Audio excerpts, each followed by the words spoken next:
On avait convenu la date du 28 mars, c'est-à-dire 3 jours avant le concert. Comme je n'étais pas en possession de cette somme, j'ai fait comprendre à son manager qui est venu me voir à mon bureau le vendredi 30 mars, de patienter.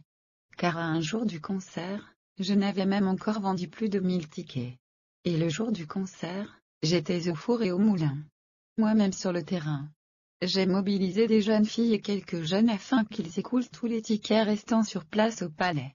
Malheureusement, malgré toute notre détermination, les tickets ne se vendaient pas, il n'y avait presque pas d'affluence. À vrai dire, les fans de l'artiste n'étaient pas au rendez-vous ce jour-là, alors que nous nous attendions à plus de 9000 personnes ce jour-là. Et jusqu'à 18 h, nous étions à peine à 2000 personnes. Et vers 19 h, le jour du concert, le staff de Bordeaux est venu me voir pour me dire qu'ils ont besoin de leur argent, c'est-à-dire les 15 millions avant que l'artiste ne monte sur scène. Je leur ai dit de se calmer et que je suis en train de me battre pour réunir cette somme. Qu'ils me laissent faire mes points, après on fera les comptes.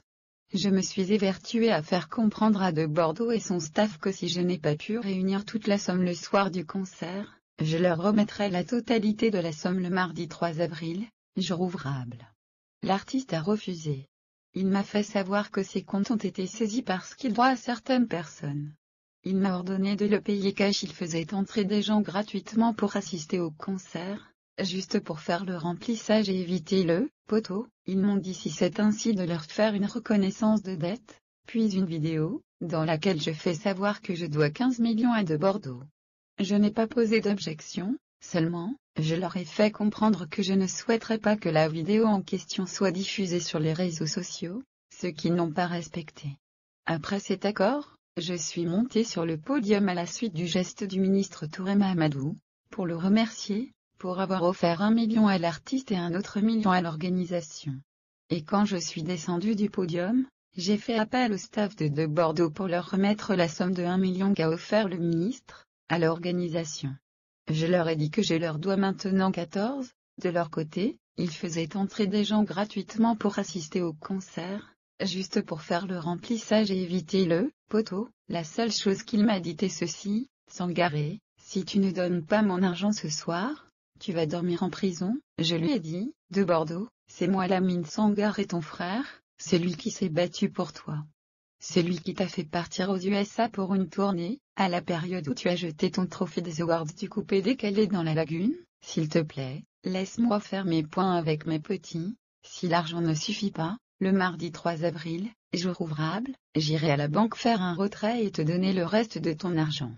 Fais-moi confiance. De la même manière dont j'ai renouvelé ma confiance en toi en organisant ton concert ici à Abidjan après notre tournée aux USA, je lui ai même proposé une voiture Santa Fe de 2013 mais de Bordeaux ne voulait rien comprendre, il a catégoriquement refusé. Je lui ai même proposé une Santa Fe de 2013, plus la somme de 5 millions, en garantie jusqu'au mardi 3 avril. Vu que le dimanche et le lundi, les banques étaient fermées. Il a également refusé cette autre proposition. Cette nuit-là, mon ami de Bordeaux voulait juste m'humilier en me jetant en prison. Après l'échec des négociations, les agents de la PJ m'ont conduit très tard dans la nuit à leur bureau principal du plateau. C'est au plateau que la plainte a été portée.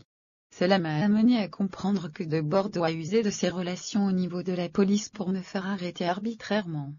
Ils m'ont enfermé dans une cellule tôt le dimanche matin, jusqu'au mercredi vers 16 h où j'ai été libéré. Quand on entreprend sur un projet, on ne regrette jamais, quels que soient les résultats. Certes, le retour sur investissement sur de Bordeaux les Quinfa a été négatif. Mais Sangar Group a réalisé l'une des plus belles campagnes de communication pour ce concert. Partout en Côte d'Ivoire et même sur France 24, les gens parlaient de ce 31 mars. Tout cela a été réalisé par un jeune de 27 ans, donc attendez de voir ce que je ferai à 50 ans. Ce que je regrette au plus profond de mon cœur, ce sont ces attaques perpétrées par de Bordeaux sur ma famille. Mes parents me coûtent trop cher et sont sacrés pour moi et je lui souhaite bonne chance pour la suite de sa carrière. Sangar Group a été ravi d'avoir participé à son élévation.